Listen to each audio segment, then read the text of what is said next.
Yep. Hello and welcome to the second official episode, that's what we're going to call it now, official episode of the Fandom Flux podcast.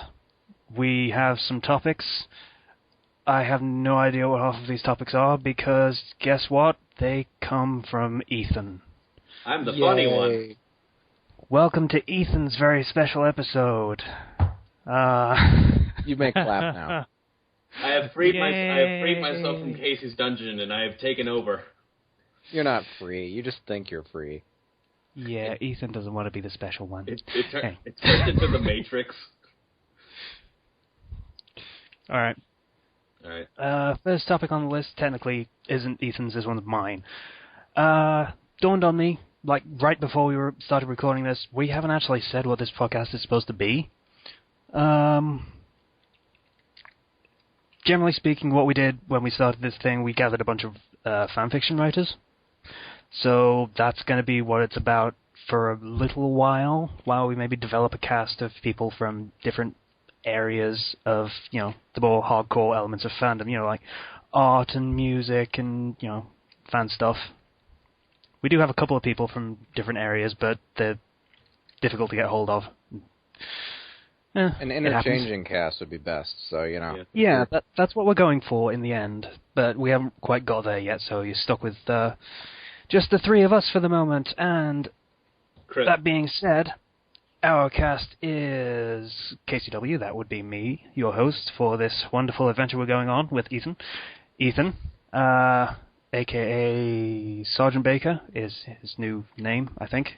Yes? Yes, okay. And slicing us the Beta, a.k.a. Justin. Hey. We never called him Justin in the last episode, even though we specifically asked for his name. So we're just going to keep calling him Slicer because I'm never going to remember. Thank you. I don't like using my name online. I don't know why. I don't either, but you still do it anyway. Yeah, well, fuck you, dude. You got your Skype name as Ethan. Yeah, that's why I use it. Yeah, I set my Skype name as Casey because that's what I want to be known as. Mm. And since you've got Ethan, you want to be known as Ethan. Whatever. No matter what you say. Whatever. Alright, so, yeah, this is just going to be about writing for now, and then maybe we'll start doing episodes on art and music and cosplay. I guess that's a big deal. Mm-hmm. Again, we are open to offers, so if you have expertise in those areas, if anyone has thing. Yeah, or if anyone just has any topics they'd like to recommend, I actually plan on. I actually plan on making a Twitter page and just for people to be able to give us topic ideas.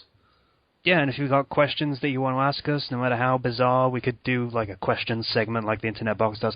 I've basically modeled this whole thing off of the Internet Box. You might have noticed maybe some similarities between their site design and our blog design. Mm-hmm. It's exactly the same. Because I can think up answers ahead of time. It's great. Yeah, that is great. And we don't have to, rush at the last minute to come up with a list of topics that could take like 20 seconds. I don't know about you guys, but I had 5 topics. You did. Yeah, you did. I brought 1 to the table. Yeah. Well, I don't know. I filled out most of our time for the last one, so it's Ethan's turn. And Krista will not be joining us this week. That is also true. She is busy doing things and stuff. Yeah, she actually has a life. She's probably sleeping. Yeah. No girls allowed. This is our new club. Yeah. Specifically, if any girls want to volunteer to be on this thing, that'd be great. Yeah. Because we don't really want this to be a boys' club. I mean, a lot of fanfiction authors are women. Yeah. At the Trope and things. Mm-hmm. Most fanfic writers are girls and all that shit. Well, I don't like the stereotype like that. I just like to hear their perspective from it as opposed to just ours constantly. Yeah, I mean, it sucked this being just like dudes talking about dude stuff and things. Welcome to Testosterone Hour. Yeah, well, it wouldn't be that bad for us, at least. We might be more comfortable with it, but it's better to have different and dissenting opinions sometimes. It helps, actually. Just knowing and talking with Meldia regularly, it's really helped my perspective in writing. Well, I mean, Meldy being one of these ones that are difficult to get hold of, as previously mentioned. Sadly, yes. I'm bi, so you'll get my opinion from an LGBT community member's perspective. Guess that's true. Also, I'm disabled, so, I get to say whatever I want about disabled people. Is that a disability? Privilege. Albinoism? Yeah, my eyesight's, practically blind. Ah, all right, then. That's pretty much what it's listed. Second topic. Before we dwell on that too much, because I don't want to dwell on that too much. That's a thing. Yeah. I don't like to talk about it. Right. What we've been doing this week. Everyone else do something. Talk about something. Well, this week, my allergies have actually just been kicking the shit out of me. Because because where I live, we're going from summer to fall, and apparently it was so bad at one point, my eyes were so bloodshot and vein that someone actually thought I was high. Were you high? No. Oh. If I would have been enjoying it a lot more. I don't do drugs. I actually don't have allergies, but because it's been so dry and they're about to put up mow down the fields. We live by corn, by the way, of course, because it's Iowa. But so there's a bunch of pollen in the air, and it's just terrible. I don't even have allergies, and I feel like crap. Yeah, I only get that mildly, but it makes going outside even more trouble than it already is. I don't like going outside. Outside's scary. Yeah. There's girls out there. Mm-hmm. If you want to be scared of girls, that's your business, not mine. Slicer, what have you been doing this week, other than not sleeping? I've accepted way too many projects for beta reading, so I've been busy when I'm not sleeping. Oh, hey, that kind of leads into my topic. All right. We'll get back to that in a second. Yeah. I can explain it if you want, but it's smut, I guess. I don't care. Yeah. All right, yeah. The main ones I'm doing right now are actually this guy taking stories from Literotica, which is actual real stories, not fan fiction, sort of, I guess. Anyway, so he takes those, then he kind of modifies them so they fit an anime. Oh, so it's reverse 50 Shades of Grey. No, not that badly. He actually does a really good job at it. It's not just going through and switching the names. He really does a pretty good job at it. And I know some people would see that as stealing, but, I mean, he credits the original author and everything, and I'm not going to read him in their original form. So it's just transferring one over to the other, and, well, it's bringing something to the fandom, so that's pretty great. Yeah, that's fair. I've read a couple of fics like that, I guess. One weird one piece with werewolves and vampires. It was really weird, and I kind of regret reading it because it's very much not my thing, but it happened. I remember. I guess some people might like that. I remember. The strangest one I've read so far was one that involved Yosuke and Soji cross-dressing as a nurse. Okay, is that just general fan fiction, or is this one of these ones that we were talking about? This was pretty heavy. Right. Oh, that kind of heavy. Okay, right. Okay. I'll just pretend I'm understanding when I'm kind of not, and we'll move on. Anything else you've been doing, Slicer, other than, Well, I've been replaying Dead Rising 2, so that's been an experience. I didn't like that one. I've discovered that, when I played through the game for the first time, I got the DLC outfit, since I pre-ordered it. It's this ninja outfit that makes you basically invisible to zombies. And I realize now how game-breaking that is. Yeah. A little bit, yeah. Without it, it makes every trek an actual threat outside the safe area. And, every zombie is after you and going to grab you. And with the ninja outfit, you can just run through a crowd of them, and they don't even pay attention to you. Yeah. I didn't like the second one as much as the first one myself. I mean, I get the idea of doing something different with the character. I mean, what's his name? Chuck? Yeah, Chuck Reed. The second guy? Yeah. Him and his daughter, and there's a whole different motivation and stuff. I didn't enjoy that. Maybe it's just because I'm not a parent and I don't get it that well. But I preferred Frank West with his just, I don't give a shit, I'm looking for a story, I'll do whatever it takes to get it kind of thing. I like that better. Well, there's that was just me. Dead Rising 2 DLC. Right. Oh, the off-the-record thing, where you can play it as Frank West. That was a cool idea, and I might pick that up at some point. But yeah, I also wasn't a fan of the combining weapons thing, because it was very simple. You only take two weapons and combine them, and then you use that for the rest of the game. I prefer the photo-taking mechanic myself. Really? That is the reason I don't like the first game. It's because it's too hard to level up unless you just rely on that camera. Yeah, you pile 100 zombie corpses together and take a photo of it. It's great. But, that doesn't give you a whole lot, though. That's only maybe a few thousand. But if you want the bigger pictures, you got to get them quick. It's like 50,000 for a nice. Yeah, but I wouldn't really be doing that kind of thing. I'd just be doing it to take funny pictures because it's zombies doing really stupid shit. And then you put on surfbot hats. Yeah, I mean, if you want to level up really quickly, you just go down to the tunnels with a car. That just mow down zombies for like half an hour. Experience, but you will get the Mega Buster or the Mega Man Cannon thing, and that just you breeze through bosses with that thing. Yeah, and then you don't need experience anymore. Yeah, it becomes a non-issue, and then you can just play around in the game, which was fun. It was fun just playing around in that game, and in the second one, it was a lot more. I've got to make sure I do this, otherwise I lose. Well, it was pretty linear, yeah. I like to think of Dead Rising 2 more kind of like Skyrim, where it's like you beat up all of the guys, you do some missions for that one, tenure of the game, you save, and then you say, okay, so I've saved the game, time to wreck some shit. And then you just go nuts. Speaking of that, there was a mode in the first game, after you beat it, or at least beat the first part of the campaign, you got this survival mode, where you just had to survive as long as you could, and your health steadily drained.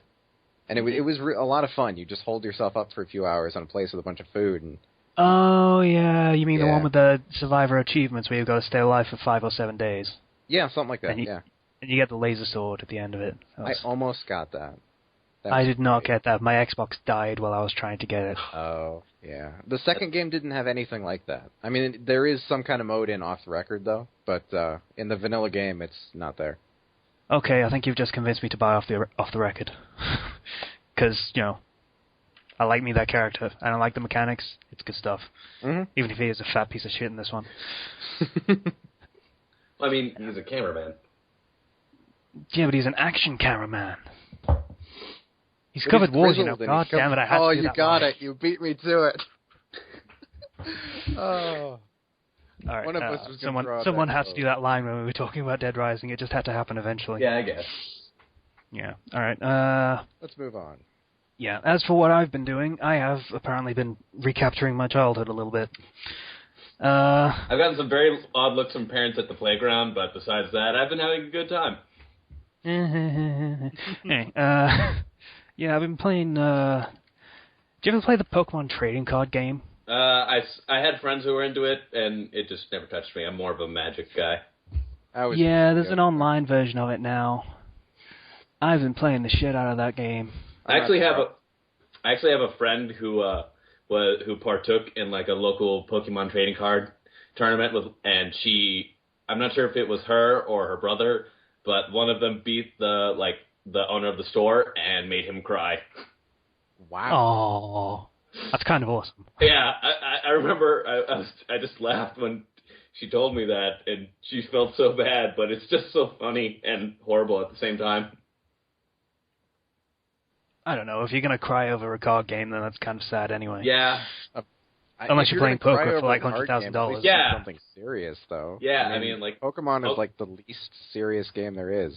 It's still kind of fun, and there is some strategy there, trust me. Oh, yeah. Yeah, I'm not saying it's not fun or anything. It's just there's not a whole lot of rules compared to most of the other card games.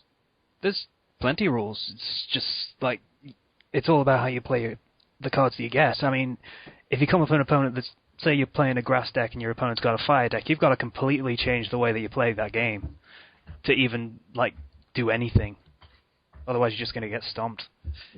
Fair enough. It's good stuff. It's fun.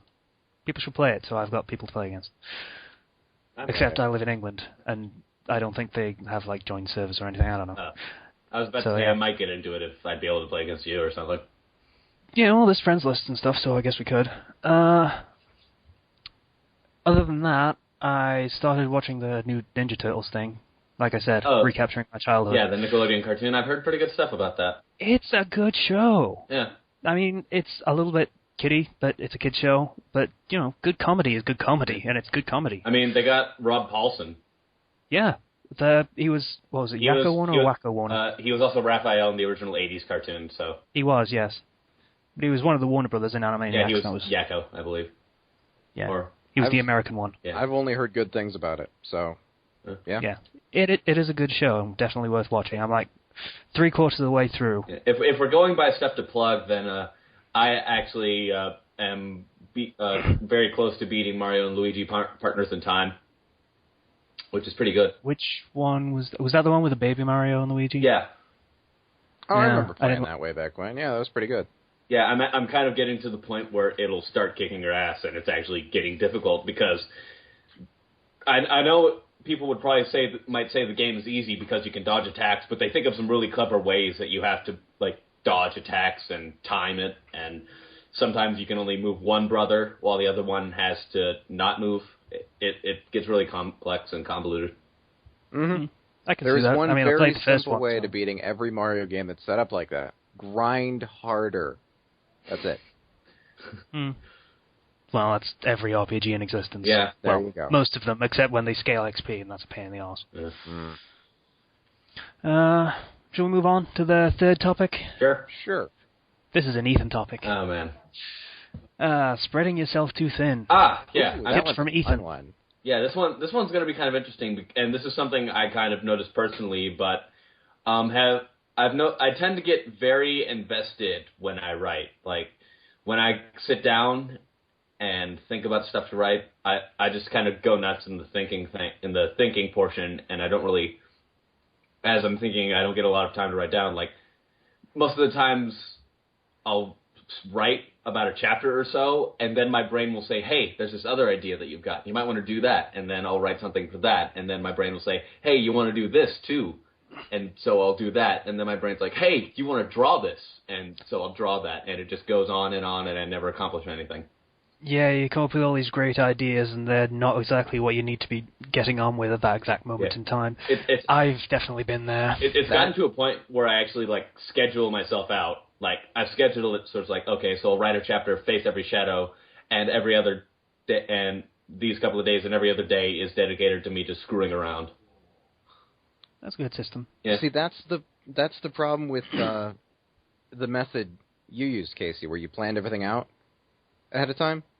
Because what you're writing right now might not be as interesting as something in the very close future. So you're writing chapter 1, but you want to write chapter 3. And you say, I really want to write this, but I have to do this. Yeah. And then you get it's depressing. It just saps your motivation for the scene you need to write. So, the one you're currently writing, unless you want to just make a patchwork story, which isn't bad. I mean, yeah. I have to admit, I'm already kind of getting like that with some of the ideas I've thrown at Casey, and he's agreed to, just some of the stuff I think will be interesting to write from either a comedic or just a character interaction standpoint. And I'm like, why do I have to write all these social links? God. At least they're not too long. I mean, true. Yeah, I usually tend to cut them down to about 100 to 200 words tops. Mm-hmm. Yeah, I think that last chapter had each social link was about a page at most, except for that really long one. But there was a good reason for that. Yeah. Mm-hmm. So, yeah, they're quick to bust out, and then that's a good way of thinking about it. I'll do this one. Yeah. Okay, that's done. Next one. Get that one done. Really what you want to do for a lot of those social links of Persona 4, though. I mean, a lot of those aren't really all that interesting respect to the game, but it's just they're not all that fun. Yeah, what I tend to do is I'll think of the ones that would be the most important, like, for example, the Chie and Yukiko one, and then I'll just frame around that the other ones that I might want to do. Yeah. It's a good system. Mm-hmm. Yeah. Yeah. I mean, there's other ways you could do it when you come up with all these interesting ideas. You could write them right then. Yeah. Just get it out of the way and say, okay, I've written this down.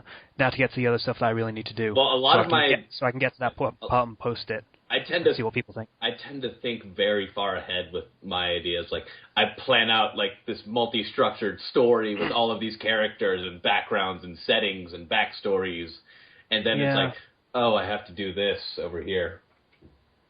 Yeah. Yep. And if you've got a free-flowing narrative, so things could change dramatically before you've even written it, then you've just wasted your time by writing that scene that's 3 months in the future, and you're going to have to redo the whole thing because something that you've written for the next chapter is going to ruin everything that's like more than 3 chapters ahead. Yeah. Because you're just not going to get there anymore. It just doesn't go that way. Mm-hmm. Yeah. Yeah, that's my unfortunate thinking on how to handle that situation. I just can't do that because I don't write that way. Do you have any personal experience with that, considering the fact that you're kind of juggling 3 fan fictions at this point? Like 3-ish. Yeah. I don't really count Face Every Shadow because I'm only like directing that, as we call it. Yeah. And you do most of the work. So 2 stories, not really. I tend to just, I don't know, if I come up with something and it really works, or I get in the right frame of mind to write one story, because they tend to be in different places, like mindset-wise. So, like, I could write Life of a Ninja, and it's a fight scene. Okay, fight scene. I'm into that. And then this other one, Game of the Year, and it's a very sad, very somber moment. This is what I was at, like, a week ago. This is the situation that they were in. And I was struggling with both of them. And then I did the music thing, and that got me over it. Yeah. But if I'm in one frame of mind, usually I've got something to work on. Yeah. And I'm thinking of starting a third project, sort of. Kind of on the fence about it, but... It's a Pokemon one, by the way. Yeah, it's a Pokemon fic. I was thinking of doing, like... You know how in the anime the battles are really weird and don't make sense in the context of the game at all? Yeah. Pretty much. Yeah, I was thinking of doing, like... there is actually this serious component of the battle system. Enforced where turn-based. and they take advantage of the actual game mechanics more, so they'll take advantage of weather effects and abilities that take advantage of the weather effects, and arena changes, like there's moves that throw spikes down on the ground so the opponents will step on them and hurt themselves. All this more like elaborate strategic stuff that it's not stuff that you see in the anime at all. And I think it would be interesting to actually write things like that. Battlefield prepping that actually does something. Yeah. I actually feel that my main problem when I have all these different story ideas and I start laying down the plot points is that sometimes my ideas will intersect and I have to decide which one gets the certain plot point I want to use. Okay. So you're saying you come up with an idea that you could work in multiple scenarios, and you've got to decide which one you want to use it in, so you don't use it in both and like look like you're repeating yourself, I guess, right? Exactly. Yeah. Yeah. Fair enough. I can understand that. I mean, they're different stories and might have different audiences, so using them twice isn't that bad. Yeah. But if it's the same story and you have an idea that could work like at multiple points in the story, you could make it like what's the word that I'm looking for? Leitmotif, I guess. So you could make a major theme in your story. Or you could just use it once and say, okay, I've used that, I'm not going to do it again, because it'd be redundant. You can also keep that in reserve until you have like a slow chapter or a scene or whatever.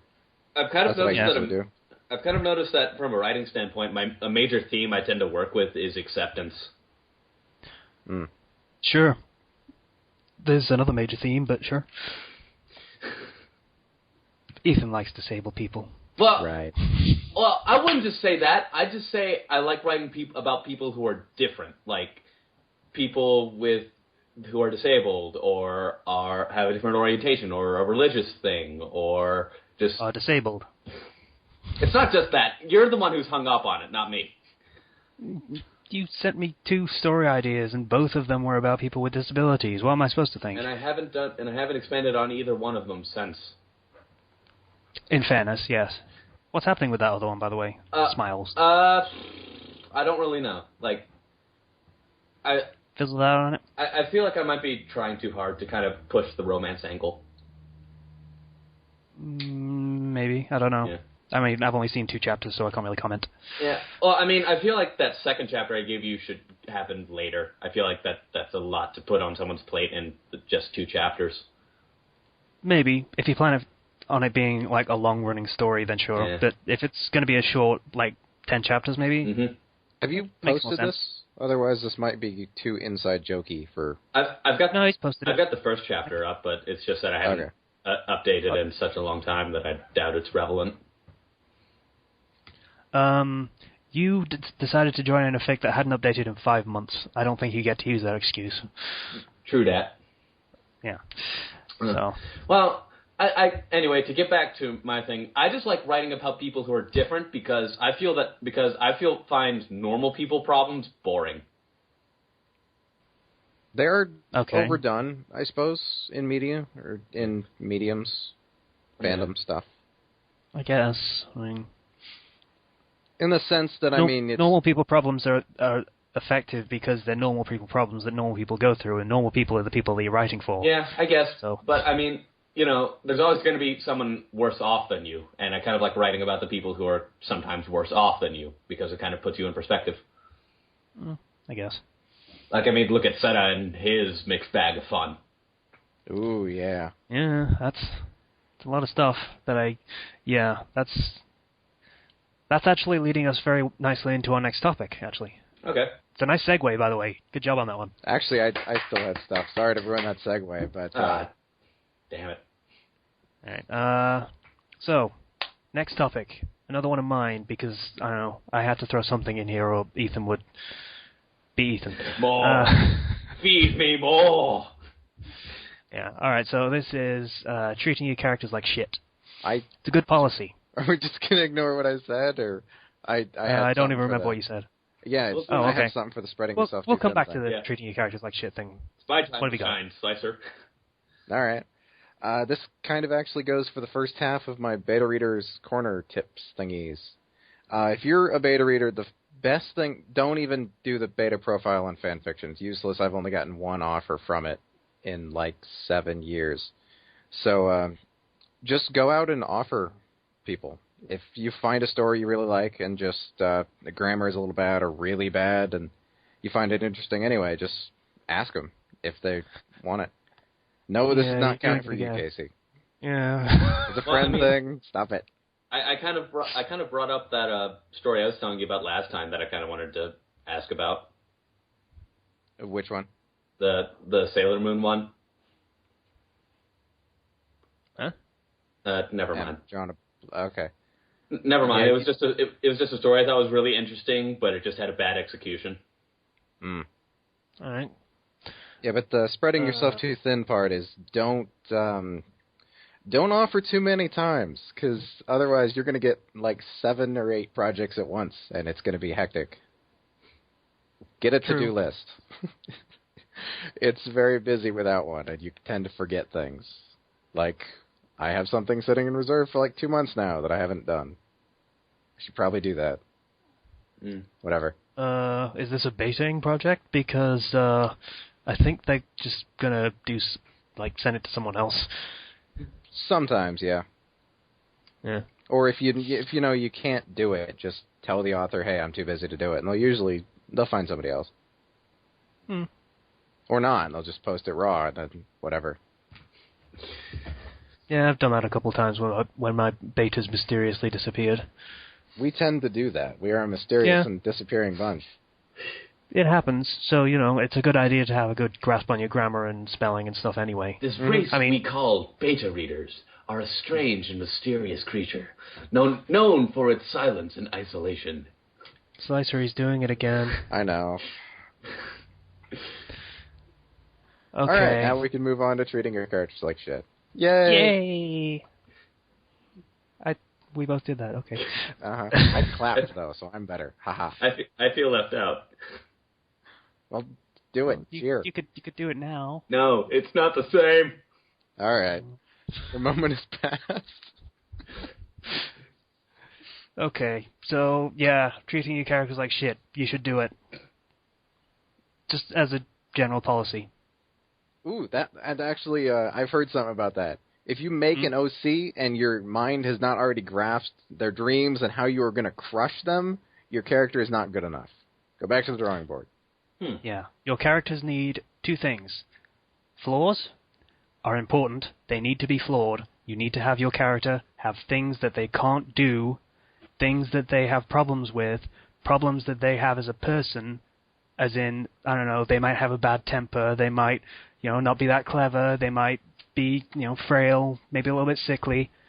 They might be disabled, like Ethan said. They might have some preference or, quirk about them that society doesn't like. Keep in mind that quirk actually has to be a flaw. Otherwise, it's just... Don't just say, oh, I'm all flighty and stuff, and aren't I entertaining and amusing? Yeah, that's not a flaw. Yeah, so... If your character does not have one of these, your character is one of the part that the fandom hates. The OC that everyone loves to hate. Yeah. Your character needs something to arc with. Yeah, they need something that they... A problem that they have that they can solve, or something... Yeah. They need something that they can get over, whether it's a tragedy or something that...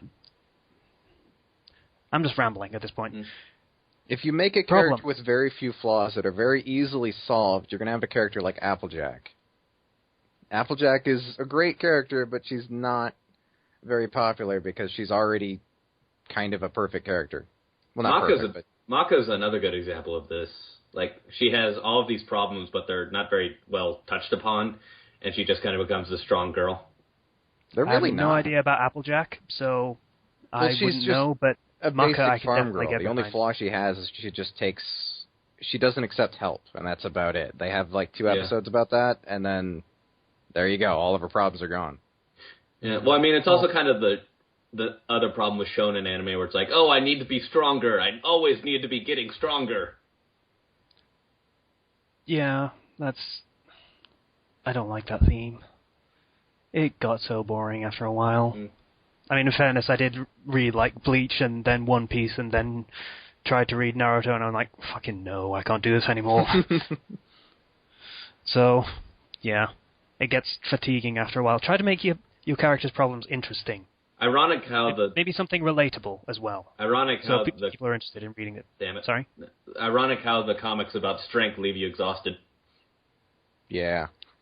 I'm so glad we stopped to listen to that nugget of wisdom. Mentally exhausted, I suppose. Unless you're literally fist-fighting these problems. Or punching the mouse every time you want to go to a new page. Yeah, alright. So your character needs problems, they need flaws. These are the things that your characters need before you even consider starting to write them. I mean, it's fine just if a character runs away from you and they become more interesting, but then you need to make that character actually interesting rather than just, hey, this character is kind of cool. Unless it's just a one-off character, in which case, you could just... It doesn't really matter. Yeah, I mean, for example, writing a chapter of Game of the Year, Mandy Brocklehurst just suddenly shows up in the middle of the chapter and becomes interesting immediately. And I don't really know how that happened, but as soon as it did, I thought, okay, apparently this character's becoming a thing. What's wrong with her? And that's the decision I had to make immediately, because otherwise it's just not worth reading about her. Yeah. I will agree that that's kind of how I think about my characters, too. When I'm, like, just building up stuff from my original stories, it's like, okay, I've got a character. How do I completely destroy him? There you go. Obstacles, problems, flaws, important things for a character. There's fix, that's fine. Do you want to do that? That's fine. But that's not a conflict-heavy story, and conflict is what makes a story. The more main character-y a character, the more flaws he better damn well have, or she. We need him like Swiss cheese, just full of holes. There you go. Sure. Those are not plot holes, anyway. Yeah. Yeah, plot holes are bad, too. Maybe we should talk about not making them too flawed as well. Yeah, then that can also have the opposite That's effect. Also true. Yeah, you could end up turning your character into a scrappy, which is a bad thing. Because then they just seem really either angsty or just really... Or completely inept. Yeah. And they're just kind of in the way of everything else. Too much, and they become main character whiny. Like Shinji from Evangelion. He's kind of... That's the whole point, and it just kind of steals the spotlight if an OC does it. And it's even more pathetic, in a way, I suppose. And that's, once again, you slip into the bad part of the OC creation. Yeah. I just generally don't like characters like Shinji at all. Oh, whatever. That's just me, though. I fucking hate Evangelion. If you listen closely to the background, you can hear all of the Evangelion fans storming Casey's broom. I'm right here, actually. So it's divisive, okay? People hate it, or people love it far more than they should. Yeah, I remember one of the more interesting things I remember from End of Evangelion was when the director put all of those hate mail letters and death threats that he got on screen. I'd never heard of that. Why do people like this series again? Because, Fine, shut sure. up, it's old and awesome. Sure, whatever. Ethan. Yeah? Save me with our next topic. Right. Is that going to be my story? Ethan's story time. Okay. I've got I didn't cheer that time. What is wrong with you? Yay! Sorry, I was a bit late. Not I you. was too busy laughing. I meant Ethan. He's supposed to cheer. Oh. Yay. You're left out again. The moment has passed. Yay. Oh. All right, gather round, boys and girls, on the multicolored carpet of my fucked up life, because I'm going to tell you the story about how I managed to get out of a fight using only a wheelchair. Okay. You didn't pretend to be disabled, did you? Let me tell it, okay? Let me tell it, okay? Okay. Okay, so I'm not going to name names for this guy, but for the sake of the story, let's just call him Wheelchair Matt, okay? Okay. All right. Now, Wheelchair Matt, he, according to his name, he is in a wheelchair and his legs do not work. A couple of months ago, he got a new wheelchair and he wanted me to take his and drive it down to the Salvation Army and donate it. That's pretty good of him. Okay. Yeah. And so I agreed, and I drove down to the Salvation Army closest to my house, and I was about to park, but I guess I didn't notice this other guy who had his eye on the same parking spot I did, but I cut him off and took a spot. And as I was lining up with the lines of the parking space, I hear the car door open. I hear a car door open behind me. I hear a car door close behind me, and then I look into a mirror and I see a huge guy coming my way. So immediately I start panicking because I realize if I don't do something fast, the ever-living shit is about to be beaten out of me. So I start just panicking, looking around my car for anything I can quickly file down into a shank. And That's great. Yeah, and as I look around, I notice Wheelchair Matt's old wheelchair, and I get an idea. So I roll down the window of my car, and I just kind of look out, and I start egging the guy on, you want to go, man? You want to do this? And, of course, the guy is, he's just mad at me, and he's like, yeah. So I'm like, yeah, we'll go. So I open my door, I plop the wheelchair down, and I start feeding my legs into the wheelchair. And I'm like, yeah, we're going to do this. We're going to do this. And the guy immediately deflates because he's not expecting to pick a fight with a man in a wheelchair. Oh, wow. You're a terrible person. A little bit. So I just roll up to him and I keep going because I'm kind of getting into it a little bit now. And I'm like, yeah, we're doing this. So I roll up to him and the guy just apologizes and just goes back to his car and finds a different parking spot. And that's the end of the story. Did you run into him again after you turned it in, or ever see him again? Or? No, I didn't. Well, that was lucky. Yeah. I know we did this last episode, but god damn it, Ethan. Well, I mean, that's supposed to be your catchphrase, so you got to use it. Really? Yep. Pretending to... You called it your catchphrase. You need to do it mandatorily now. Well, I mean, if I didn't, I was going to get the shit beaten out of me. What was I supposed to do? I don't know. Maybe you could have pulled out of the parking space and said, okay, sorry, I didn't realize I cut you off. That's just and be a wimp? Maybe a little immoral, but I mean, come on. He goaded him into it. It's great. I mean, I'm a pretty tall guy. I think I still came up to, his pecs or something. Even in the chair. Uh-huh. Awesome. Yeah. Aren't you a big, hard man pretending to be a cripple? What's the next topic? Mine, I believe the other half of my beta horrible, corner. horrible story, but I'm so glad we included it. I wonder do you think it's as bad as your Mike Hell story? Yeah. You did it on purpose. Mine was accidental. I wonder if we ever get live showings, that's going to be my thing. People bring wheelchairs and I sit down and start talking shit to them. Right. Sure. Anyway. Right, anyway. Beta tips from Slicer. For the love of God, Slicer, start talking. Right. So apparently my 2 cast members, whatever, have never heard of Google Docs or used it at least, in the case of Casey. Yeah. Google Docs is an online program that allows you to write in kind of real time, allow other people that you give access to modify the file as well at the same time. And this really works well for writers and beta readers because the writer can just go, hey, I'm not feeling all right about this paragraph. Can you look at it? And you don't need to exchange the file or anything. And the downsides of it, if the internet goes out, the program closes. Or not closes, but it disconnects, and sometimes you lose a few seconds of progress. So that's not fun. But and there seems to be a minimum internet requirement for it. So if your internet drops too slow, if you have a slow connection, it disconnects you as well. And of course, since you mentioned that you are in Iowa, I can see this being a problem.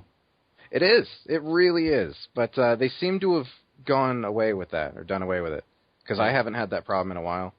But that might have been since we got a new router. But my actual tip comes from the beta reader should always color the text he changes for the most part, unless you don't need to modify a whole lot. But if the writer also modifies something further up the page, the chapter, then he needs to color that as well, because otherwise the beta reader doesn't see it or he doesn't know it's there, and you're going to get complaints if there's a problem there, and then the beta reader is going to feel like crap because they're like, I can't believe I missed that. Why? It's not fun. Yeah, different colors as well, obviously. Yeah. I generally use a very solid forest green highlight. It's very visible. Red text is also a good one, but when you combine those, it's kind of it's like an instant migraine. So, yeah. Well, I mean, red and green are complements, though. Contrasts. No, complements. They make each other stand out. In a very painful way, I suppose, yes. Okay.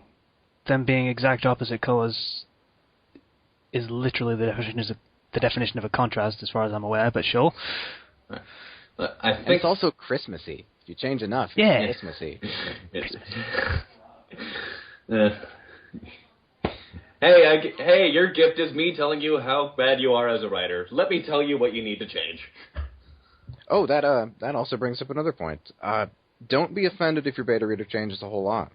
It doesn't reflect on your ability to write. It's just there's stuff there. And especially if your beta reader tends to write, like, just additional sentences or even paragraphs.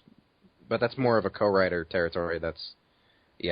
Well, I mean, if you need to work on the flow, I can see that helping. Mm-hmm. Like maybe if a paragraph just comes short and you just want to say, okay, let me add this sentence in, you can do that. Mm-hmm. Yeah, and if you color it, it's very visible. The author can always just delete it there. Yeah. That also works for the beta reader as well. If you add something and the author takes it out, don't be offended about it. It's just it doesn't fit what they want. Yeah, I feel they should still have a reason. Like, at least... Yeah. If they completely remove it as opposed to just modifying it, you should probably ask why. Yeah. It's an educational experience for everyone. Mm-hmm. Mm. I can actually see this being used pretty well for spitballing, too. Just, like, writing down random ideas and just discussing them Yeah. Mm-hmm. That usually... Either you can do it on Google Docs or Skype or even both, actually, if you just want to... Yeah. But it works well for idea folders. Yeah, I can definitely send ideas for future use or little plot points or... Yeah. I've kind of noticed that a lot of that Skype and fan fiction kind of goes hand in hand. A little bit. It does, yes. It seems like the best one since Windows Live shut down. Yeah. I think AIM is kind of a little different, so never tried that one. Yeah. I don't know. I never tried what's the American online one, right? I think AIM? so. It's AIM, but I'm not sure if it's actually American online anymore. But I don't know.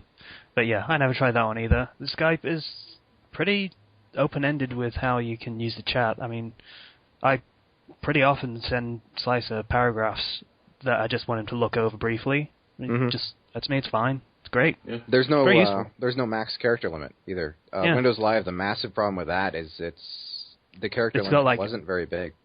Yeah, it was like 300 characters or something, so that's like 80 words, maybe. That's like 2 tweets. Sure, yeah. So, if I really wanted to, I could probably just copy and paste an entire chapter and I could read it in Skype if I really wanted to. I wouldn't do that. That'd be a massive ice strain. Yeah. I mean, there's also Yahoo Messenger, but that it's more limited than Skype, and it's kind of obnoxious looking, in my opinion, anyway. Other people probably say differently. I haven't used that one either. It was just straight from Windows Messenger to Skype. I've used it from time to time, but I tend to use it more for role-playing. Like, we'll exchange email addresses and then just use the instant messaging service to just role-play back and forth. Right. All right, shall we move on to the next topic? Sure. Or unless you've got any more tips, Slicer? I believe I'm done. Okay, then. All right. The next topic is our third and final topic from Ethan, unfortunately. This is question time with Ethan. I feel like we should have like a little fanfare or just some kind of little short song that goes with all of these. None of us cheered this time. All right. Well, these are just questions that I like asking people because all of the people I've asked, I've never been able to get a straight answer from, especially the first one I'm going to ask. And the first question is, if there's anyone at home who wants to add their own comments on these questions, feel free. Also, if you want to send us your own questions, feel free to do that too. Yeah, we'd love to hear them. I'm gonna set up the Twitter page as soon as I finish this episode. So. All right. Yeah. Well, I'd kind of like to see what the logos that Melody gave us too, because I'd like to be able to use that for the icon. But I digress. Also, if you could send me a link to that Twitter, that would be great too. Yeah, sure. Mm-hmm.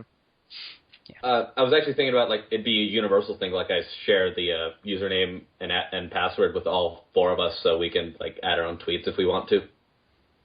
That makes sense. Yeah, and just add, like, a Dash Casey thing for, like, authors and stuff. Yeah. We're getting to, like, planning stuff here, so let's bring it back. Yeah, let's not do that over the air. All right, anyway, that's all I wanted to add. My first question is, okay, so you can live in any universe you want, like, any media universe, like Red vs. Blue or Soul Eater or anything like that. But I have an answer for that.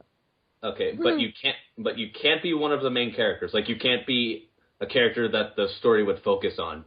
You have to be a citizen of the universe. Which one do you pick and why? Should I go first? Yeah, sure. I mean, you've got an answer, a definite answer. All right, yes. Oblivion. Have you played that game? Oblivion... Elder Scrolls. Elder Scrolls. Oh, okay. It's fair enough. They have programmed so much into that game, they even had some random NPC having an affair, and they fully programmed it. Like, once a week, he goes and sleeps in some other woman's bed. So okay. It's just great. I mean, you'd still have your life and stuff like that. It's just, wouldn't be the hero of Tamriel.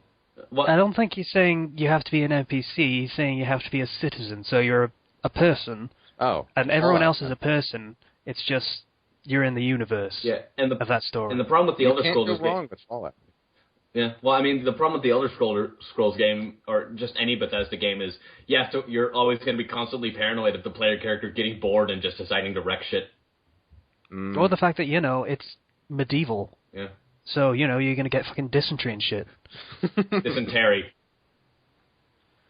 Wait, it is? I thought it was dysentery. I thought it was dysentery. I've always heard it as dysentery. Whatever. It's a pronunciation thing. You might have noticed that I perhaps pronounce some words a bit differently than you might, Ethan. See, there's this thing where I'm from England, and English people, I'm not sure if you're aware of this, but English people, we have this thing called an English accent. Oh, man. Now, we talk a little bit differently. I'm exaggerating it a bit now, you see. I was not aware of all of this. I am fucking appalled.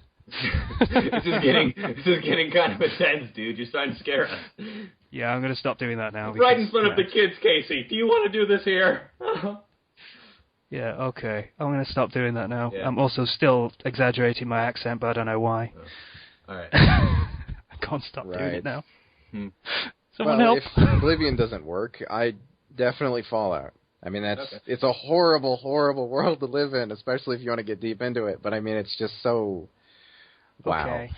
Yeah. So you've gone from the medieval era with dysentery and syphilis and all these wonderful, wonderful diseases and people throwing their shit out the window. To radiation poisoning.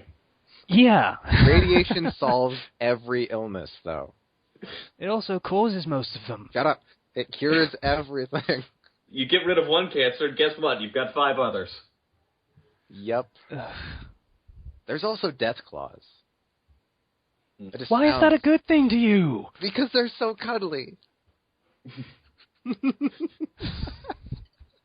I don't know why I'm laughing. I think I'm really, really I'm tired. getting from this that you're a little bit suicidal and you want to go wherever you might die in 5 minutes. Yeah. Laser Gatling guns. I mean, what's not cool about that? Why would you as a citizen have a laser Gatling gun exactly? Because I explored the cave that it was in. Okay. Sure. Right. Fair. Okay. Guns are everywhere in that universe. You just find them laying around. All right, Casey, do you have an answer? Mass Effect might be alright. I mean, space age and stuff. No, until the Reapers come down. I forgot about that bit. If you're not a main character, you seem to die off very rapidly to show the threat level of the enemies. Yeah. So. Also true. Also hadn't thought of that. Can I change the answer? Sure. No. Your planet is blown up already. Too bad. No, he has to be able to choose because I like discussing this. Oh, fair enough. Alright, I play a lot of games that are in, like, the medieval era, so that's not very good. Other ones are just, like, in modern day, and it's just, like, this. Our world, basically. Yeah. You would change nothing. It's actually a difficult question. Yeah, because you kind of want to pick one where it'd still be at least a little interesting, like a little different. Fallout. Hang on, let me think. I've got a list of things here, so I can do that. All right. While you're thinking, how about I go ahead? Sure. Okay. Good. I actually have 2. The first one would probably be Scott Pilgrim. Okay.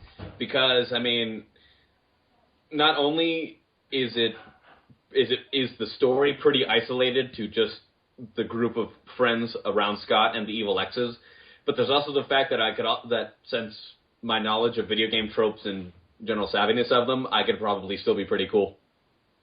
Okay, so you're saying Scott Pilgrim, the comic film? No. Oh, the comic. Yeah. Wasn't that the ending with that mostly being in his head? It wasn't that. Well, I mean, the problems were in his head, but like it wasn't like it was all a dream sort of thing. Oh, thank God! I thought it was one of those stupid wake up from a coma bullshit. No. Yeah, I didn't get that then apparently because I didn't like. Sorry, belching into the mic again. I didn't like that ending very much. So it felt very Evangelion. So didn't like it by default. What was my second one? Pick at that wound, by the way. Casey, get in the fucking robot. Right. All right, what was your second one? I can't remember, actually. All right. Wonderful. Yeah. It'll come back to me. Casey, do you have your answer now, or? I'm not sure. I mean, I've got a list of the manga that I read, or read. I might want to choose Gurren Lagann. No, wait, actually, I remember my second one. It was Discworld. Discworld. Ooh, that's an interesting one. Yeah. I'll give you that one. That's a very interesting world to live in. Yeah, because, I mean, there's just all this crazy stuff happening constantly, no matter where you go. And a lot of people seem to turn out fine either way. I mean, they may look a little different on the outside, but it's still them on the inside. That's true. Take the librarian, for example, from Unseen University. He's an orangutan now, but he's pretty happy. I'll agree with that. So he's basically Beast from the X-Men, then? No, he's kind of cooler. All right, then. Beast I have cool. no idea what Discworld is, mostly. It's a book series, I guess. So yeah, Terry Pratchett. Yeah, you should read it. It's really good. Yeah, there are some good books. You ever I heard of The Color of Magic? Should, there was like a series of not short films, but they were like made for TV films. Hogfather, Color of Magic, Light Fantastic, I think, was one. There was the old animated ones, too, like they did Soul Music and Weird Sisters. Yeah, there's a lot of stuff you could look at. You don't have to look at the books. But the books are very good as well. In Harry Potter, was that a reference? That's a band. Was what? The Weird Sisters. Probably. Oh, no. That came out before Harry Potter.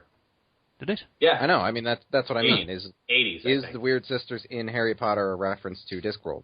Well, how is it spelled? How you would spell it here? No. Oh. It's just Weird Sisters.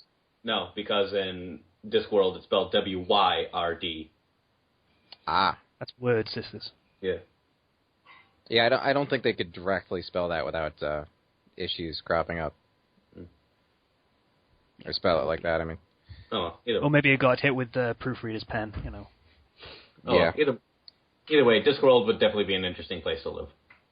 Yeah. That brings up another beta tip, so yay. If you don't recognize something and it seems like it was intentional, like a reference that you don't understand, ask the author. Don't just randomly or just white out over it. Yeah, if the spelling is really weird and you don't get it, then ask them, because it's probably a thing. Mm-hmm. All right.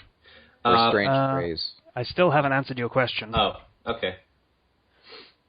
I could go with One Piece, which is pretty interesting as a world goes. You know, I can swim, so I'd be fine. From what I've read so far, not a lot of people have died yet. Yeah, almost no one has died. I think there's one person that died. There's a lot of random Marines that died. Yeah. Cannon fodder, you know.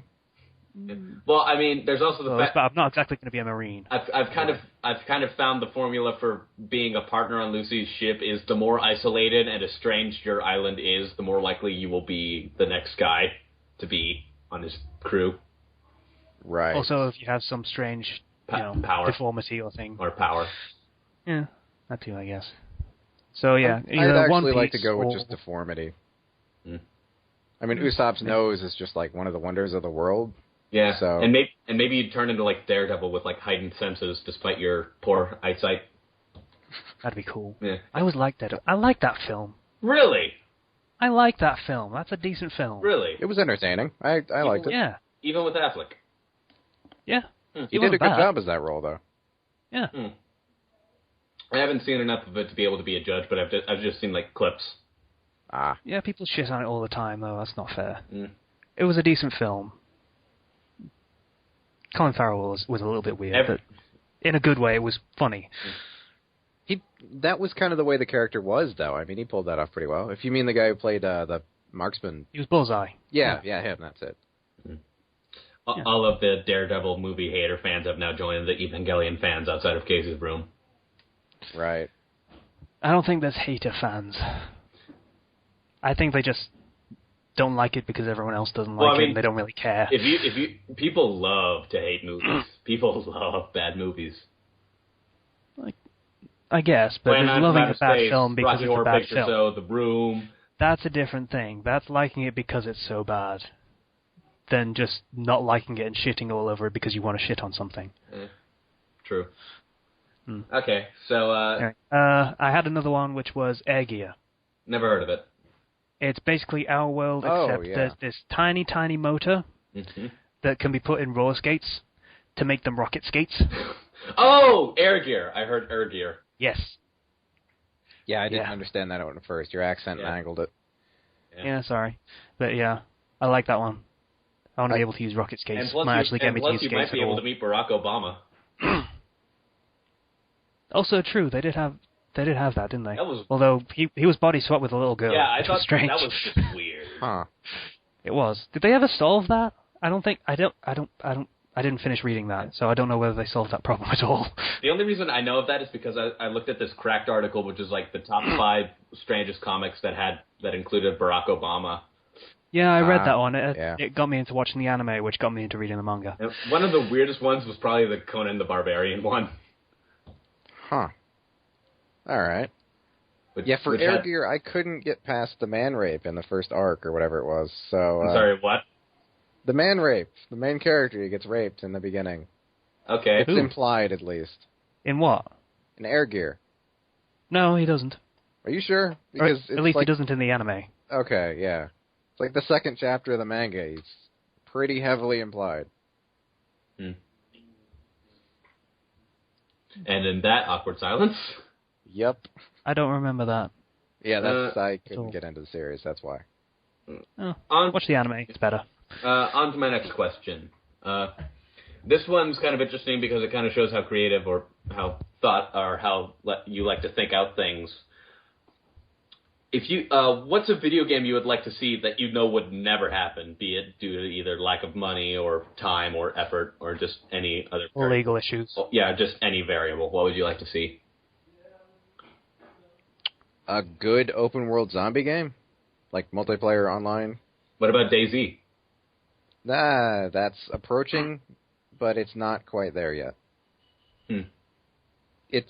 I want more stronghold building and community and stuff like that. It's just a bunch of idiots running around killing each other for... I mean, what do you think the world would really be like if the zombie apocalypse happened? Just look at that. Well, there would. But, I mean, I'm not saying there wouldn't be that involved still, but there should be strongholds and little communities and stuff. So, I mean, you should be able to kind of clear out some of the smaller towns in DayZ, and you can't do that. Oh, so kind of like a Walking Dead thing where you rebuild civilization? Pretty much, yeah. I know Warzy, which is like Infected something now. They had to change their name because of the movie and copyrights and stuff. But I played that for a while, and it had something. They promised some kind of stronghold mode, but I'm not sure if they ever actually followed through on that. You might want to look at State of Decay. I played that, actually. It's pretty fun, has a lot of problems, but it's not too bad. My problem with that is it's really impersonal, despite what it tries to do. I mean, you don't grow attached to the characters. The only time you ever die is when one of the special infected is immune to the weapon you're using through some bug. Or you get far too attached to the characters and you think, oh, shit, my main character died. I'll start again. Yeah. I've done that so many times with Marcus, it's just not great. I actually got attached to the first girl you find, that military lady. Maya? I think that's her name. Yeah, I'm pretty sure that's it. Every time I get her killed by some stupid special infected that just will not die. It's always the fucking feral zombies, I swear to God. Yeah, it's them. They used to be immune to sharp weapons, and that's what I used for her. Did they? Yep. Jesus. No wonder they kept killing me. They don't need to pay for it anymore since Microsoft stopped charging for that. Yeah, that was a weird thing. All right. Casey, any games you'd like to see that you know will never be made? See, my knee-jerk reaction to that question was immediately Baldur's Gate 3. But Baldur's Gate as a series wrapped itself up pretty damn well. So I don't think it'd be worth making another one. Yeah. Really. So I honestly don't have a decent answer to that question. I could say I want them to make Mass Effect 3 but make it good this time. Thank you. Yes, I was just thinking that. I can't believe it. I'm not gonna get into that argument, so you guys have fun. Let's not. Yeah, no. Yeah. Well, there's no dissenting opinion with us, so, Yeah. It's not exactly much of an argument. It's a hell of an argument if you have got someone dissenting, but... One-word answer, and it only has to be one of 3. That's it. You get 3. Okay, so I guess that leaves me now. I actually have 2 more answers as well. The first one, this is more just like because this reason's more because I think it would be really fun, but I'd like to see a mecha game, but in a sandbox world like Grand Theft Auto. Okay, so you're saying, like, you're always in the mech, or you get to jump in and out of it? You can jump in and out and take people's mechs, and there's a variety of mechs with sizes and abilities and such, and you solve missions and that kind of thing. It's it's getting there, but I mean, Titanfall kind of matches that. A little bit. It's more Call of Duty than GTA. There's that cross game that's coming to the Wii U, but that's more of like a fantasy setting, and I'm thinking more of like a urban kind of thing. Urban setting with mechs. Yeah. I'm not seeing that very easily. Well, I'm not sure how you could do that with like mechs walking the streets. Well, there was that what was that Hideo Kojima game with mechs? What was it? Do you guys know what I'm talking about? Not really, but I could look it up. The online one that you could custom build your own Gundam and fight them and stuff? No. This was like a Hideo Kojima project, and it was one of those, and it like kind of got, and the only reason it got big was because it had a demo of Metal Gear Solid 3 on it. God, what was it? Anyway, while Casey's looking that up, let me go on to my second game I'd like to see.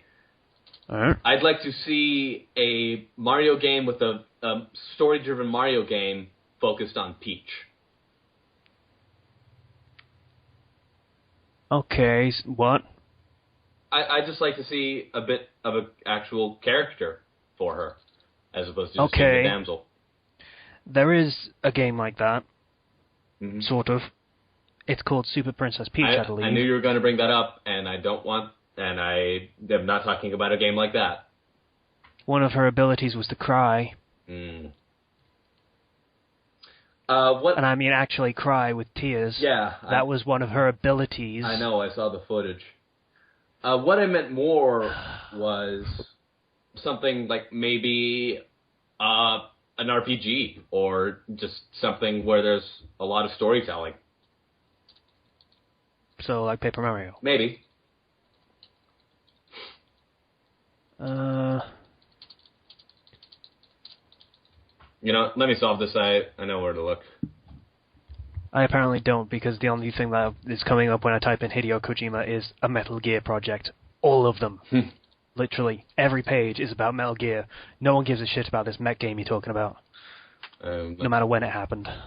Let's see here. Hey, I just got a nice email. What? Your Amazon.co.uk order of Grand Theft Auto 5, Xbox 360, has been dispatched. That's a good email. It's going to be a good game. I still prefer Saints Row, but I haven't played this one yet, so I'm reserving my opinion. Did he take it down? Oh. Let's see here. In a related vein, my microchip to mod my GameCube is only like 2 hours away. Oh, that's cool. Yeah. God, why can't screwdrivers to actually open the goddamn GameCube are still like this entire country away, but whatever. Why can't I find it? I'm actually kind of invested now, if only because it seems he's taken down those videos. Okay, could we undo that investment then so we can move on? Because this has been going on for a little while. You guys can talk around me. I'm still going to look. Okay, sure. I guess that's the end of our question time with Ethan. Zone of the Enders. That's what it was called. Zone of the Enders. Okay. Yeah, I've never heard of that. I think that was an old series of games or something. Yeah. Or was it a series of books, I think? No, maybe. It was games. It was PlayStation 2 games. And it was mechas in kind of a suburban/urban area. It wasn't necessarily the free roaming I was looking for, but it was a little open from the gameplay I've seen. Yeah, well, this is a fantasy scenario of a game you'd like to see made, so yeah. That's what you want to see. I don't see how it would work very well. But I mean, there wouldn't just be the cities. Floats your boat. There wouldn't be just cities. There'd be like jungles and deserts and tundras and such you could go to as well. I don't imagine mechs doing very well in a jungle either. Mm. Well, I mean... Unless they could literally rip trees out of the ground, but then they'd have to rip every tree out of the ground to get anywhere. Mm. Well, it just depends on how big it is. Yeah. Anyway, what were you going to say, Casey? What was I going to say? Is that everything? Is it time for tropes now? I guess so. I mean, unless you've got any more questions. No, that's it. All right, then. I guess we'll go with our first trope. You may remember from last week we have a list of tropes that we've gotten by clicking the random button on TV tropes. All of these are random this time because no one could think of one that we really wanted to talk about. So, first one is Wicked Cultured. For those not in the know, that would be the trope of when your villain is an intellectual. He is very clever, he is well-spoken, he perhaps has an interest in the arts. That kind of thing. I definitely feel that can make him a bit of an interesting villain because it kind of humanizes him. Because it's like, oh, see how knowledgeable and refined he is compared to our hero. Yeah, I mean, if you just take in a way, who's just some kid with a sword. I can see what he means. If you've got a villain that's just like, rah, my evil plan is complete, and then that's it. That's all you get. Then you're just fighting a monster. You're not fighting a person at all. It does humanize him, but in a way that's almost unrelatable, which is also a good thing to use because he's still, foreign villain. And Uh-huh. I mean, I don't know how many people are actually into fine arts and that to that degree that most villains would be if they do that like that. Well, I mean, there's a lot of people who kind of fantasize of being more cultured than they actually are. Yeah, I mean, I could tell you some things about like classical music and stuff like that, but you know, I have a fan fiction example of that. I could give you my vast knowledge of animation and the art of producing it. That's not a not cultured thing, so, you know, I'll give you that one. It's not traditionally cultural, but it's cultural. Yeah. The example would be a Harry Potter fan fiction, I believe, and it's one of those stories where the Dursleys abandon him, and he's kind of raised on the streets and stuff.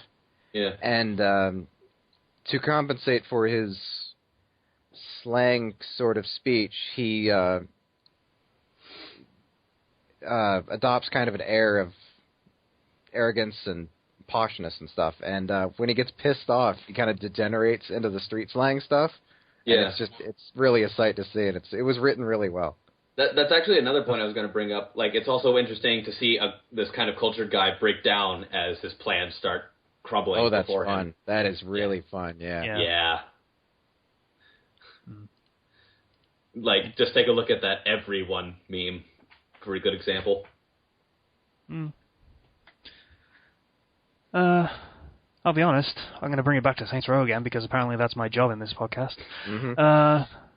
The villain of Saints Row 4 is, like, a definitive example of this. You know, he's if you spoil anything, I swear to God, I will break your neck through the internet.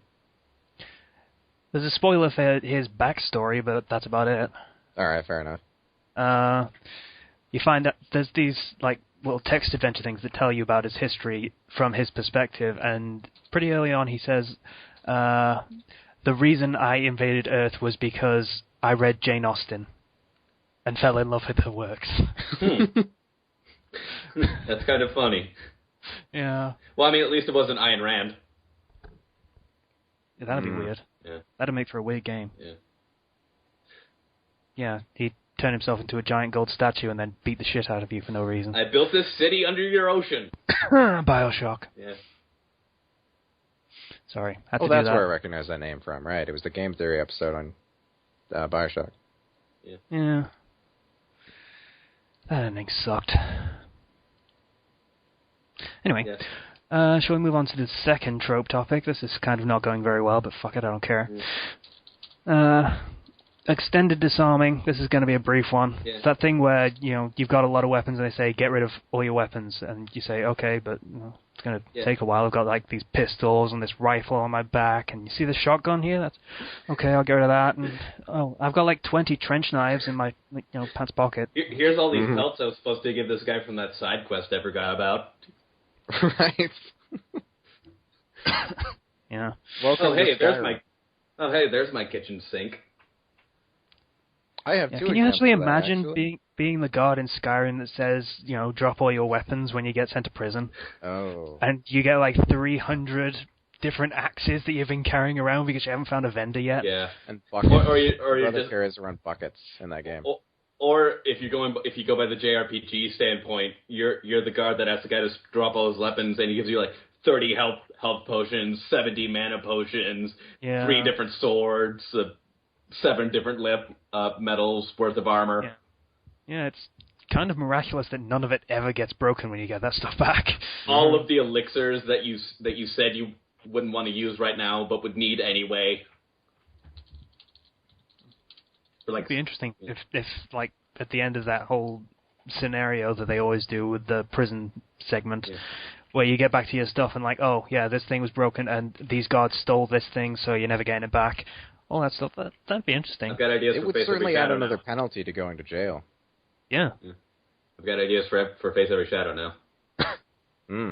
We're not doing another prison scene, are we? Well, I mean, I just like a little gag where maybe like someone outside catches them and tells them to drop all their weapons, and then you see them like have to sheath their swords and all of their like health potions and stuff. Yeah, we're not doing that. Sorry. Not gonna happen. All right. Worth a shot.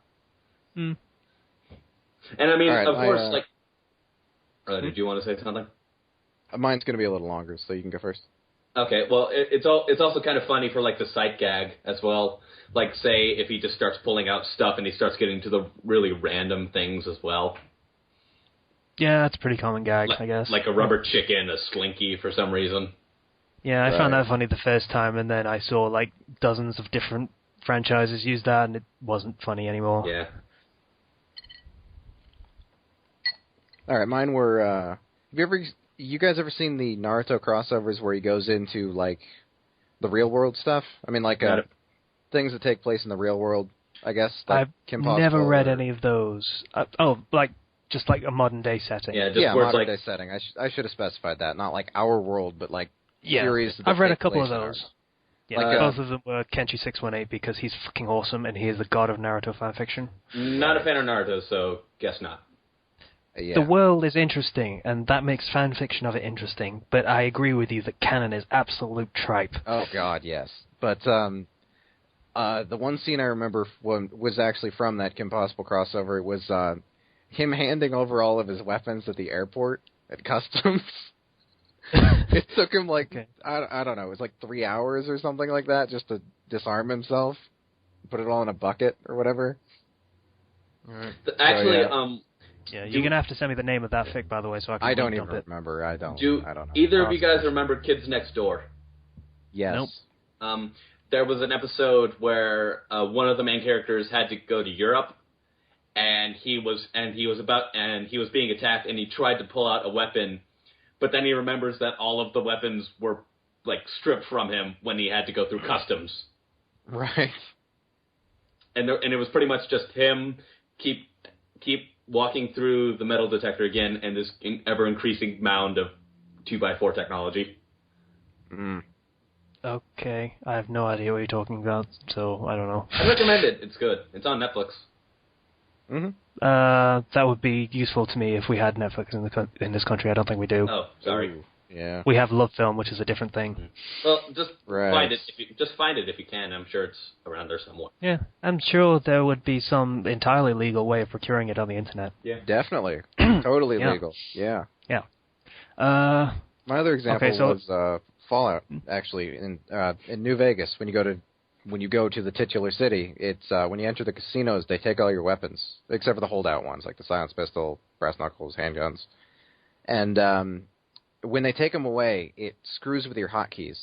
Like you have to, when you get them back, you have to select your hotkeys all over again. It's a pain in the ass. Fair enough. It's like that was a thing. I can actually see that happening in real life, where he just like forgets where he put all of his stuff, and he tries to pull for a rifle, and he accidentally gets a bottle of cola. Right. That's actually true. That's surprisingly, now that you put it in that context, it actually makes it seem even more immersive. Yeah, it does. That it's all in the wrong places.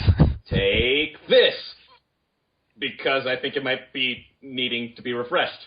Don't hurt me. You look thirsty. Yeah. Please Ethan, don't you made a me. funny joke. Ethan, I'm so proud of you. I can make funny jokes. Okay. Next topic then, shall we? Sure. The solo character run. I have one for this. Yeah. You actually done one? Ow. I hit my finger. Okay. Literally every game made by the RPG Maker, it's really unbalanced if you just have a single party member. Like I don't know what it is about that setup, but try to run the most popular one that I can think of is Queen Apollo, The Legend of Queen Apollo or whatever. And if you're just by yourself, you can't even get outside of the city. Like the main one you start as, the enemies will just eat you alive. All of the RPGs I've played, it's been like when a party is available, it's always been required to have people join your party. Like it's always been story based, so I've never been able to do this. Yeah, I've played some games where you can do that. All I know is in games like that, it's usually really unbalanced because the game is meant for a party, and if you just have a single person, you only get to attack once, and they get to attack like 7 times. And yeah, in a tab-based system, I can see that. And you only get one. You're only one person. You can't take all those hits without going down, or being constantly on healing duty. Yeah. Yeah. I mean, like I said, I really like the Baldur's Gate series. You could actually do this in that series. It was technically like sort of a turn-based thing, except it wasn't. because it was based on D&D mechanics. Second edition, I think it was. Anyway, there was this whole like tiny little subculture of people trying to get through the game solo, just on their own with the protagonist. Dump everyone else as soon as you could, and just keep going. And yeah, there were like all these really obscure, munchkinning techniques that you could make a character that could basically not be killed and have the power of nuclear weapons at his fingertips by making him like this weird subclass fighter and a mage or something, I think it was. Right. Kensai mage, I think it was. So yeah, you got all the bonuses from not wearing armor, and you also got all the mage spells because you weren't wearing armor. It's kind of broken. That sounds like an interesting class, actually. Yeah. Yeah. Much better challenge than some of those, like the Suicide Challenge or whatever it was called, Kingdom Hearts 2. Hardest difficulty, and you had to play with 1 health. And if you died for good. That sounds like a really stupid challenge. Or the Nuzlocke Don't even Pokemon game. I hate those. I get to pimp someone. Yay. Sorry. There's this really good Twitch channel, there's a YouTube channel as well called Pokemon Rob, where all he does is, all he used to do was Nuzlocke runs of the really difficult modded versions of the Pokemon games. So he'd play through like Pokemon Blaze Black, which is this really, traditionally played, I don't think it'd be overly difficult, it'd be beatable, certainly, but like all the gym leaders have 6 Pokemon, and they're all like using the special strategies, like I mentioned before, like using weather effects, so that all the Pokemon get bonuses and yours don't. So hardcore mode then, basically. Yeah, kind of like that. And he'd play that with Nuzlocke rules. So whenever one of his Pokemon dies, it's dead. And traditional Nuzlocke rules, you just put it in a box. He releases it and has a big ceremony every time for like all the things that it's done for him and how great a fighter it was. Showed so much heart, man. Even though it probably just like had one fight and then killed. Yeah, that happens sometimes. Like, one Pokemon, he says, okay, even though this is going to take fucking hours and it's going to bore the crap out of all of you, I'm going to EV train this one Pokemon. It was like a Sandile or something. Just evolved it completely. It was like level 50, and he'd EV trained it so it had full HP and full defense. First fight it was in, it died immediately. There's like a highlight video on YouTube of it. It was brilliant. Oh, I love that series, and everyone should watch it. This is what ruined the Nuzlocke challenge for me. I have a friend that actually tries that. I actually have 2 friends that do that, and one of them's not very good at it. And the not-so-good friend was just agonizing for hours over this thing. It's like, it's one of those fights where you need to lose, right? Yeah, he was playing this. You've told me this story before. He was playing this stupid version where you go as like the anime canon. Yeah. It was Ash Gray, actually, and there's some fights in that follow the anime, so you need to lose. And he is just agonizing over this, and he doesn't want to bring his main party because then he has to actually release them if they die, and that's just... If the game is going to do that, then you don't need to follow the Nuzlocke rules for that. That's how I see it, and he just would not accept that. He shouldn't have even been doing the Nuzlocke rules for that game at all. Not really, no.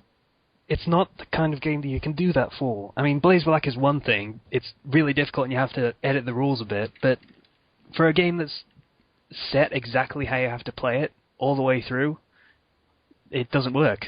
Mm-hmm. So, I don't know. Your friend's kind of a dumbass. A little bit, yeah.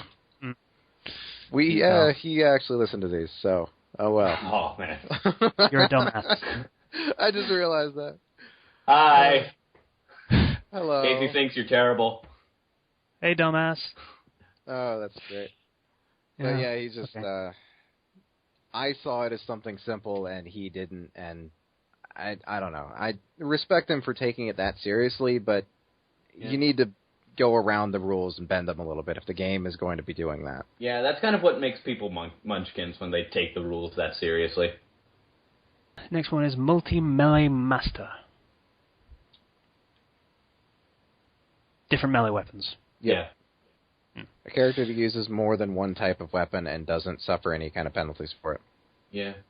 Yeah, that's strange. I feel that's more of a willing suspension of disbelief, because if they've got, like, a sword and a knife, then you can be like, oh, okay, I can see, like, some guy doing that, and you'd be okay with it. But if you see a guy with a Morning Star and a scythe, I think that's when you'll start asking questions. Just seeing a scythe generally used as a melee weapon is a bit of an eyebrow raiser, but yeah. Well, if it's cool, no one really seems to care. Yeah, I mean, Ruby uses a scythe, so I can't really complain that much since that's one of my new favorite shows. Yeah. Spirit kind of gets hand-waved because he's a double-edged scythe.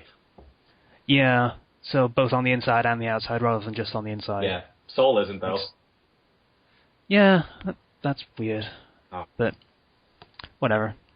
They can make it work because they can do impossible acrobatics as well.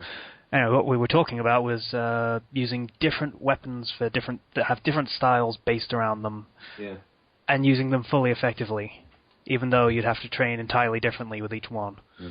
That's kind of a Dungeons and Dragons thing. Yeah, I mean, they do have penalties for not having specialties in certain weapons, don't they? Yeah. I mean, they did in 2nd edition, at least. Yeah. Okay, I checked the title of a game I own, so I got one. What is it? The Last Remnant. It had a pretty unique battle system in it, and you could use any weapon you wanted. But the more you used it, the better you got at it. So if you suddenly switched weapons, or weapon types, rather, you would be back to square one, effectively. That actually reminds, this kind of dual-wielding discussion kind of reminds me of this piece of art I found on DeviantArt that's kind of funny. Let me see if I can find it. Okay, sure, why not? You guys talk around me. But yeah, I mean, Persona 3 did that.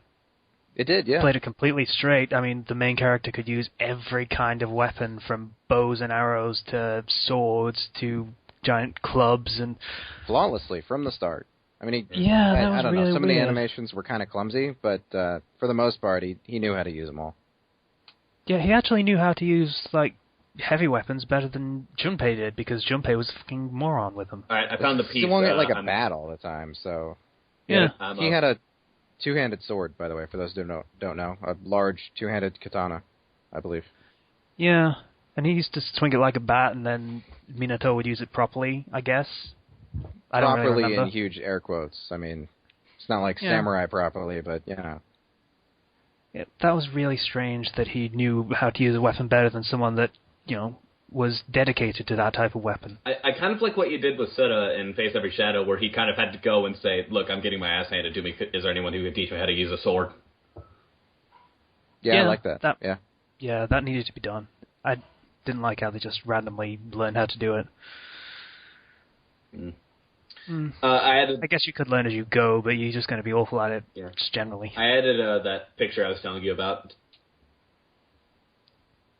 Oh, right, in the chat thing? Yeah. Sorry, I was looking at the Trope page. You opened up all my browsers, so I was lagging for a while. Alright.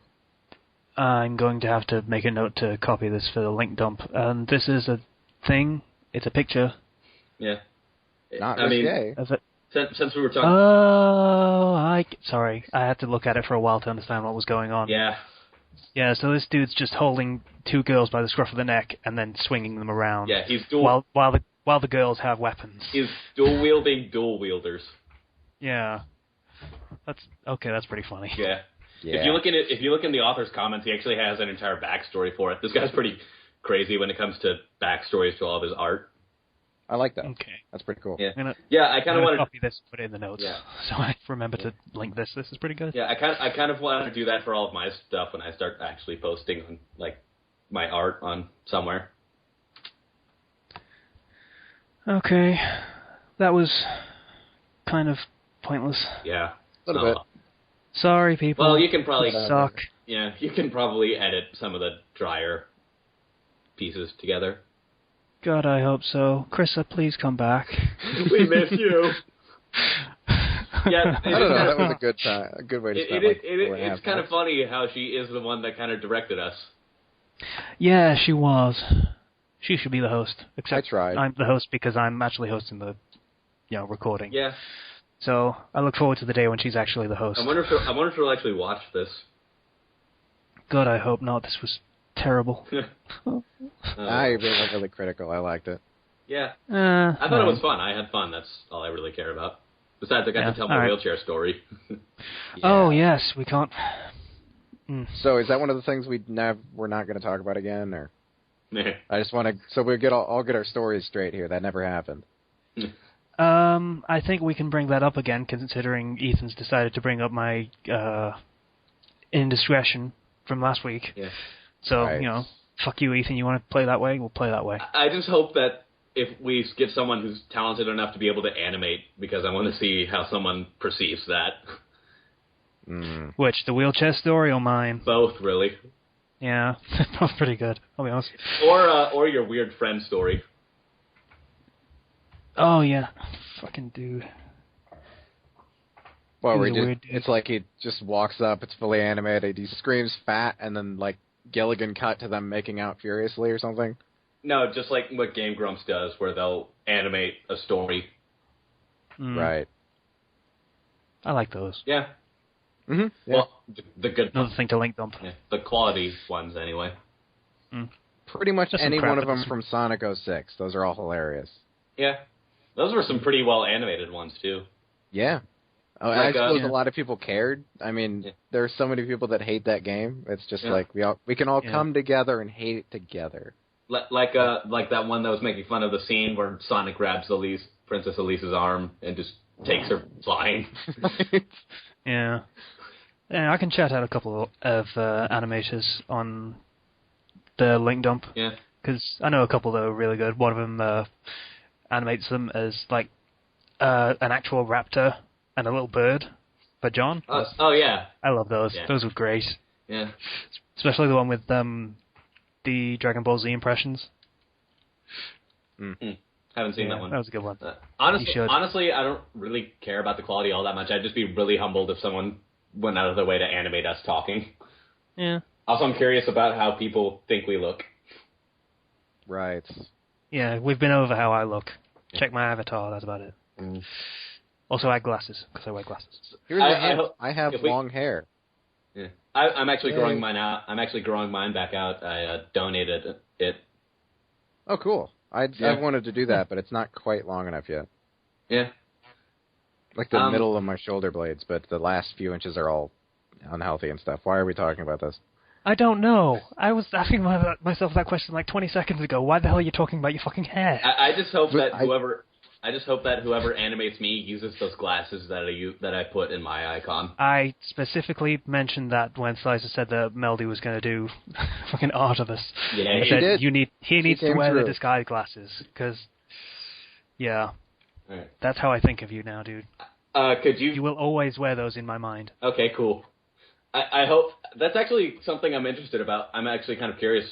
I wonder if there's ever going to be a point where we can all meet, like, as a group in real life. You want to pay?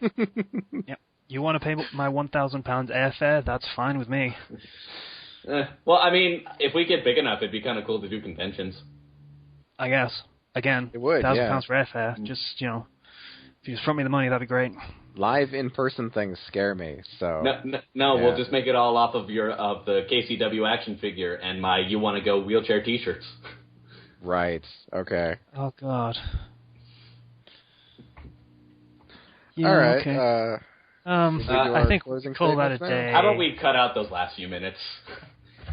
How about we cut out that last half an hour? Okay. We'll just say our goodbyes for now, and you can splice that in. Yeah, we'll see how I edit this, depending on how cringeworthy it is. Yeah. I don't know.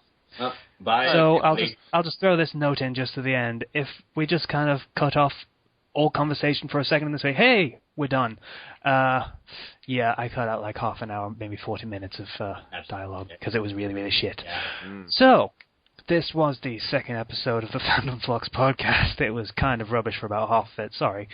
So we'll see you again next week. Also, the first two test runs that I mentioned last week, I don't know whether we're ever going to actually release those because it's a hell of a lot of work and it was kind of shit as well. Yeah. Oh, come on, you got to do it. I don't care either way. Yeah, we might just leave it and maybe do it when we have absolutely nothing to do. Maybe we can't do a week or something. Or maybe you could hold them for our, like an anniversary or something. Like, look how far we've come. Right. I guess it's a lot of work, dude. But yeah. So if you want to send us questions, you want to send us comments, that'd be great. We'd love some feedback. I'll make the Twitter page, and Casey can put it in the comments for this post. And I would love beta questions. I really like those. So yeah, don't hold back. Yeah, that too. Yeah, and if you want to volunteer to be on the podcast, hopefully you're like you have experience in something, whether that be artwork or music remixes of something you're a fan of, or writing. We're all writers that are on this so far, but could look for more cosplayers. Very fans, cosplay. Yeah, sure, cosplayers. That's another thing. I've cosplayed once. No knowledge of it. And it was something really simple. So does that count? Hey, I guess. I don't know. I'm about to have my first cosplay experience in 2 weeks, so that's going to be interesting. Oh, cool. Yeah. I know in the tests I said I was going as someone else, but I felt that was kind of a complicated costume to put together. So this time I'm just going to go as a gender-flipped version of Maka, because that'll be pretty easy. Oh, all right. Yeah. Okay. Fair enough. Still going to wear the skirt? I actually found a pair of plaid skinny jeans I'm going to wear. That's a no then. Ho-hum. That sounds pretty good, actually. I mean, yeah. Yeah. It's a nice male version of that. Yeah. And I'm going to keep, like, the pigtails. Like, I'm going to just have a blonde... Well... So you're going to gender flip it with pigtails? No. I mean, I'm going to keep it in spirit. I'm going to have a long-haired wig, and I'm going to tie it up in a ponytail. Right. Oh. Okay. Fair enough. I don't know. I don't have enough time to make a scythe, though, so it's just going to be the costume. Our farewell is taking like 7 minutes, so... It is. How about we just say bye? Okay. Bye. See ya. Yeah. Bye.